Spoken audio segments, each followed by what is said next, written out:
Fame is like, it's similar to the ego, right? It's like, it's like this illusion that happens, but fame happens publicly and is an entity that you have no control over.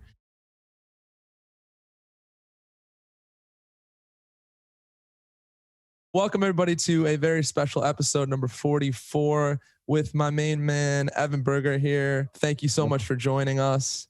Dude, it's my pleasure. Yes, amazing. I'm off of meditation. He's off of breathwork shop and a meditation. We're going to levitate off the screens here in a bit.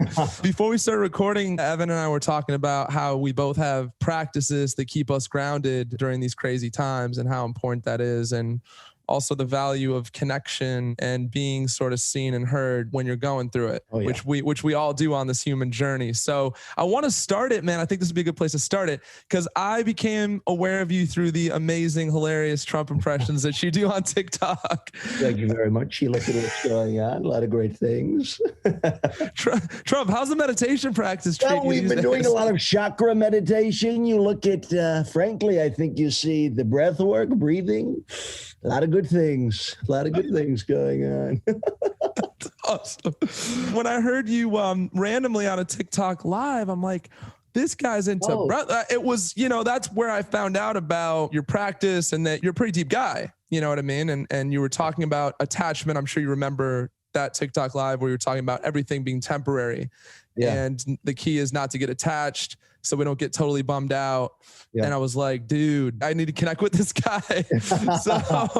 so yeah, man, where did you sort of pick up your practice and what was it in your life that caused you to, become a seeker more or less, Yeah. So first and foremost, like I'm just generally not like a hyper spiritual dude, or I wasn't a hyper spiritual dude. I was never a religious guy. I'm just like, pretty normal in that respect. Sure. And my brother, and I'm also not actually that much of an addictive person. My whole family is super addictive. Got it. And so my brother struggled with a lot of stuff, and he's also a very walled off person. Mm-hmm. And so I don't like to go into his story too much, just out of respect for him, but he's been through a lot of shit. And there was a point many years ago where it became clear that a really good solve for some of his problems would be to do a transcendental meditation retreat. So the only way he was down to go was if he would bring his brother and not go alone. And I'm like, yeah, I'll do it. I don't care. Like I eat healthy, like meditation's probably good for me. Like, I don't care. And so I went to this retreat, and of course my brother's like not that into it. And I leave and I'm like, holy shit. Like this is wow. Meditation is like the thing, man. And so I started meditating a lot after that. It wasn't like a daily practice, but I started doing it a lot. And I had noticed that every time I meditated, I became more present in my conversations. I'd be more present just for like simple things. And it made me, I felt a better conversationalist, a better public speaker, a better friend, a better boyfriend, like a million obvious reasons why, this is like practically just so good for me. Yeah. And that was truly the thing that allowed me to really get into it, because I'm like, all right, this is just so good for me and everything that matters to me. And then as a byproduct, when you meditate enough, as I'm sure you know, you find, this is much deeper than being like a cool tool. Totally. This is like the direct study of like being alive. Yes. It's literal magic. So I've done 2 long form meditation. Well, I've done a number of like full days and couple days, but there were 2 that I did that were, one was a 3-day and one was a yoga retreat that had tons of meditation, and ended up probably being about 5 days or so. Awesome. The first one revealed something new to me about meditation. Cause I meditate 20 minutes a day. I still do 20 minutes every day, never miss a day. And the consistency to me has been always the thing. That's the key, of course. It's the key, So in doing the long form, I had found by like, I think it was day 2, by day 1, really quiet. By hour 3, really quiet. Like it's an amazing feeling. It's very pleasant and it is very real. It's right in front of you. And I'm not going to say that I had this like extreme, like out of body nuts experience. It was not that, but it was simply just a like lack of suffering. It was just purely like being in the present moment in such a close way. Yeah. It was just like, oh shit, like this is the thing. This is like what people are talking. Do you know why though, Evan? Because suffering comes about from either living in your past or going to the future and being like, why is this not happening yet? Or why did that happen? Right. Yes, so I feel like when you're meditating, all that falls away. So yeah. So I've been meditating for years and honestly lived a pretty simple life. I bet, standard traumas of people, but nothing crazy. And honestly, it was my first real heartbreak that just fucked me up. dude, you know, you tell yourself a story. Everyone has these narratives we write for ourselves. So true. Yeah. And, you know, you write one that like, oh, this girl I'm dating, this person I'm dating is is like the one. It's so hard to find another. There's no way. And she just ended it abruptly. And she just was like, this isn't good for me. And it messed me up. I like it because it was a blind side, right? It sounds like it was. You didn't see there wasn't really troubled waters type of thing. Okay, no, not at all. I loved the relationship. Thought it was great. Totally blindsided me. You know, in telling a story, it sounds. Every time I like think of it, it's just like it's like another heartbeat. When you're in it, you know, you're in it. Like it's a death, isn't it? I mean, it's the death of something. Yeah, 100%. And you know, I'd experienced that. My grandpa had died, and you know, my first dog had died. I'd experienced those, but nothing that like just broke literally broke my heart. So I was in just so much pain. And look, I already meditated. So I started meditating for an hour in the mornings. Wow. And it was helpful, modestly helpful. You know, I like felt less associated with the pain in my chest, but it was there and it wouldn't go away. I tried ice baths. I tried saunas, all great. Still do it. Love both of those. I tried, you were out here looking for the magic bullet. I'm looking for the bullet. Take away this pain. And look, and here's the thing. I'm really not like an addictive person, but like, I just get it. Like alcohol would have worked, you know? Yeah. It wouldn't have worked. Temporarily, maybe. Yeah. You know what I mean? Like it would have relieved that pain in the moment, which is like, everything has a price though, right? So it's like you'd pay that price. Yeah. I knew that, and I had seen that kind of stuff in my family. So I was just certain not going to do that. Already a healthy person, but how could I do it? And dude, I just went to one breathwork class. This girl at my school was just like, hey, you want to try this breathwork thing? I'm like, sure, whatever. Wow. I go to this class. I lie down. Teacher's like, hey, we're going to be doing this breathing. It's weird. You're going to sweat. You're going to get lightheaded. Your body's going to tingle, yada, yada, the whole spiel. Yeah. And I sit there. I'm like, what am I doing here? And, you know, I come in skeptical like everybody does. And, you know, my breathwork teacher was like, give this your all and it might do everything for you. Wow. So I breathed really hard for not even that long, like 30 minutes. And after one session, I was good. I was like, yeah, I'm going to get over this. I could let her go. I could move on. That's incredible, man. Wow. Yeah. Were you open to like your next relationship? And did you notice big differences between, say, that relationship and the other relationship? And now maybe view that as a blessing, obviously. I feel like that's cliche. Oh my God. Well, that heartbreak led me to a breathing practice that I just find made my life exponentially better. It led me to a follow-up relationship that was so much deeper and healthier and stronger and better. Yeah. Most people see adversity as like, oh, fuck, this is the worst thing ever. And I'm a big believer, having seen, I mean, I lost my dad at 12. Like I've seen a lot of adversity, bro. And I always view it as like a chance to just become a greiter version of yourself. I mean, do you agree with that? The best people I know have faced some of the hardest shit I've ever seen. Wow. I say it in the classes, you grow through what you go through. And it makes you more compassionate too. When you say like, it's harder to be a dick to others if you know what suffering is like. Yeah. It literally, depending on the response you take. Yeah. Like if my response were to have spiraled uncontrollably into addiction of things that are clearly bad for me, porn, sugar, alcohol, whatever, I would not have become a stronger person until hit that point where you can reverse yourself and be exactly. on that. You kind of broke through on TikTok, right? What was your life like, man, prior to that? Did you go through struggle and think like before that happened, were you like, what am I going to do with my life in this next chapter of my life? Oh yeah. Well, I've absolutely struggled with, like most people have, with like trying to figure out what's the play, like how am I going to pay for my life and have a good time all the time. Exactly. So yeah, no, well, the TikTok thing is interesting because I actually am unconvinced that I want to make that my complete thing. Did you have something that sort of caught for you or some type of breakthrough in some way on a project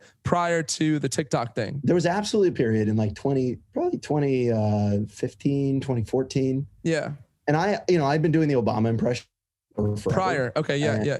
Yeah. And like literally, like all my friends, all events, like it was just like the thing and it was a blast and a great time. And I always felt like I just like wish I could share this with the world in some sort of way. Yeah. I made like a YouTube video, a couple of YouTube videos and nothing really picked up with it. And I was like, I don't love this. And then I made a sketch channel group with my buddies. I've always been into comedy and we worked on it. And it just like, picked up a little steam and then completely died. And we spent so much time on it. And it was a bummer and I thought it was a wasted time. And then I posted on YouTube and I tried to do a Trump Obama bit back in like 2016 and it got just like a tiny bit of traction and nothing. It was a bummer. I feel like this, like people would fucking love this. Like this is so funny to me. Yeah. And then 2020, it just sort of happened. You noticed that it caught in 2020, right? Yeah. On TikTok, there were not many attempts. In actual honesty, TikTok just made it like a perfect platform for that, which was amazing. But it didn't fit a medium well, honestly, before. And so it just didn't do well. That right there makes a lot of sense. Yeah. My profession before TikTok, and right now I'm just sort of in mini retirement mode, but it's funny. But I worked in tech. I worked. Okay. That was the background before. That was the background before. And you know, when you're in college, at least in my major and like in my friend group, the big thing was like, you got to get an internship at one of these big tech companies. Sure. It totally is the thing. Like it actually, you know, it actually works though. It's like totally a thing, you know, you face rejection in these companies. Yeah. I mean, the first one that hit was Facebook. So I was able to get an internship there, and then that set up the career there really nicely. But failure's hard, but it builds you. Like it really 100%. I'm taking like courses for my master's in clinical psychology. And the professor was like, the reason why people get stuck in the same situation, even though they hate it, our brain is wired for survival. So your brain basically is like, if the shit I did yesterday equaled me not dying, I'm just going to go do that again. I love that. Yeah. The consistency to anything is the absolute power behind it. Like meditation is, I believe, basically irrelevant in like the day of. It's mildly relaxing. The difference of meditation daily versus meditation once in a while is dramatic. It's the difference of I get a good workout once in a while versus I work out regularly. Like your life will change. It's actually that different. Consistency. Yeah. How do you do with things leaving your life, things falling away? Some projects, it's kind of, you know, obviously it's whatever. Just let it go. Yeah. Some things you've invested a lot of time into, relationships, friendships, the things that really hurt to let go can often lead you down the best path. Wow.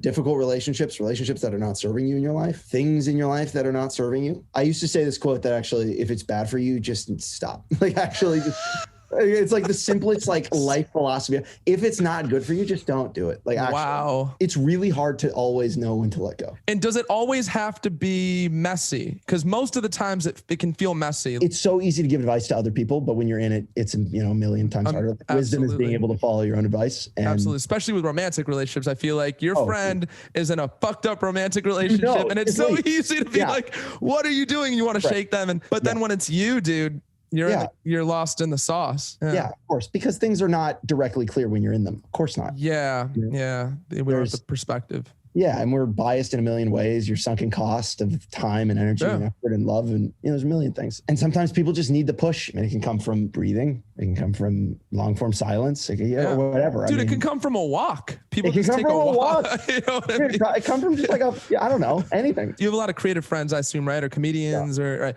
Do they ever come to you frustrated about maybe where they're at in their process? Like, it's not happening. My breakthrough moment's not happening. From my personal experience and from the experience of those that I have seen make it.